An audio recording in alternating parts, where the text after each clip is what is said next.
James, congratulations on a wonderful playing career. How did it feel to sort of announce the retirement? A really nice reaction from everybody. I obviously really appreciate that. But yeah, something I've sort of been thinking about for the last good few months actually. And I knew that my contract was up at the end of this year, and 34, I'm 35 in June, so I know can't play on forever. Obviously chatted through my family and felt it was the right thing to do. And I obviously want to stay involved in the game and doing a bit of coaching and doing my coaching qualifications, things like that. So, it's something I want to look forward to post-rugby now. I think I've lived and breathed it. Obviously playing the game since I was 5, but professionally since I was sort of 18 years old. So yeah, 100% it'll probably be emotional, but like I say, look back with pride as well.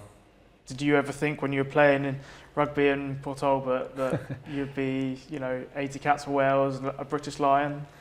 No, I think you ever do. I think anybody, from a young boy, you quite think, you'd achieve that. But yeah, I'm grateful for everything I've achieved and just the places I've gone to play the game for club and country. And yeah, it's given me so much, so many opportunities, for myself and my family as well. So yeah, what about any of those kids? You were in those shoes sort of 20 years ago. Sort of, have you got any advice for them? I started playing when I was 5 years old for my local club in Abraham Quins, and like I say, you never think you would achieve, what I have in the game. But it was just because I loved the game, and never considered what I do as a job.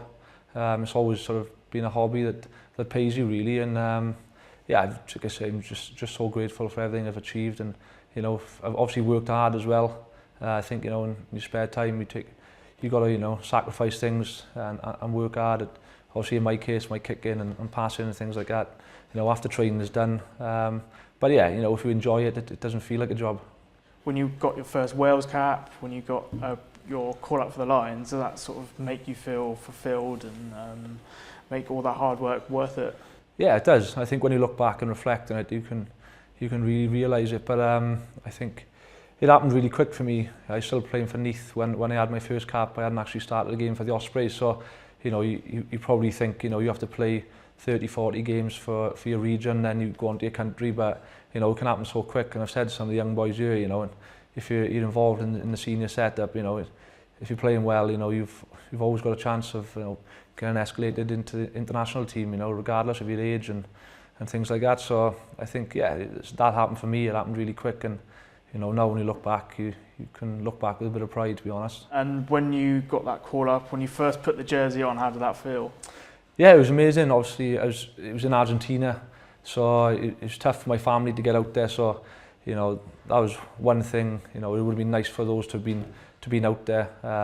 But they were obviously watching back home. But I think everyone talks about the anthem and singing the anthem, and I was lucky enough to get on and score a try in that game. But I think when I came back into Cardiff and played against Australia in the following autumn, that was when it really sort of hit home. And obviously the Millennium Stadium's a great stadium and atmosphere, so to be able to do that, and obviously then in front of my family as well, was amazing.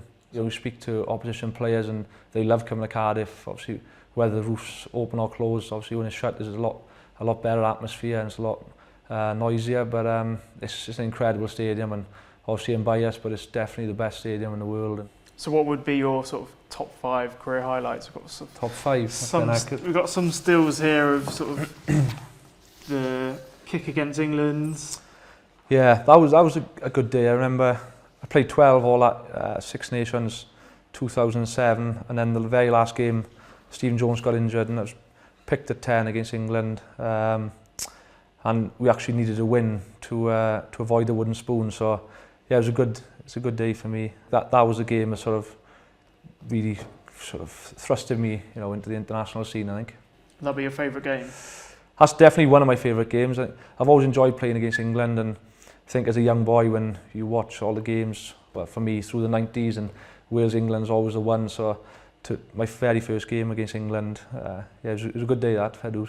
Yeah, does it give you like goosebumps thinking yeah, when you actually look back, when you look back in the history books, your name is like the highlight of the game. You won the game for Wales. Yeah, and we're looking at that, it only feels like the other day I was playing in it, so it's crazy how quick your career goes, because you're in the moment, you're week by week training, playing, always looking ahead to the next game. So yeah, and obviously it was a while ago now, but it does only feel like yesterday.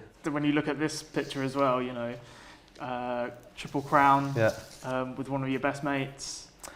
Yeah, that was, again, I actually remember that game, not obviously remember the game, but before the game, I forgot my kicking tee. Left it back in the hotel, and I remembered when I was on the bus, we were on a police escort to the stadium, and I was worried how I was going to tell Neil Jenkins, so I had to walk down the front of the bus and tell him I'd forgotten my kicking tee, and he had to stop the police escort, and a guy in a motorbike had to give him my key to the room. And in fairness to him, he got back to the hotel, got my tea, and arrived at the stadium before we did, so it worked out all right in the end. And yeah, obviously that was 2008 Grand Slam, so winning that game was pretty important. What would you say was your favourite Grand Slam? Could you say a favourite Grand Slam? 2008, 100%, yeah. Like, it was my first Grand Slam and played a big part in it.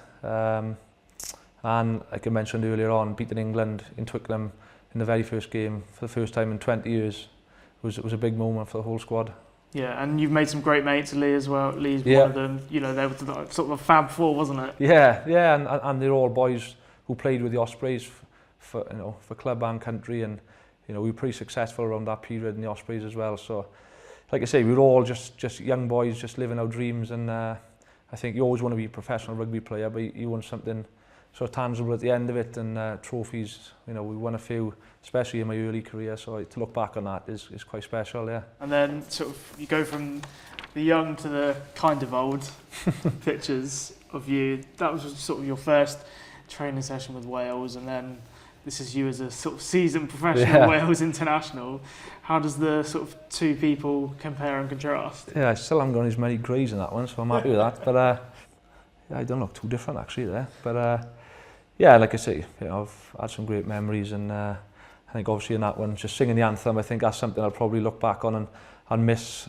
You know, just lining up alongside your teammates and belting the anthem out in a packed Millennium Stadium with a crowd, or Principality Stadium, I should say now, with a crowd singing it with you is that's something that definitely gets hairs on the back of your neck going, and very special memories. There's obviously been a few chats about your grandparents. You call them up before every game.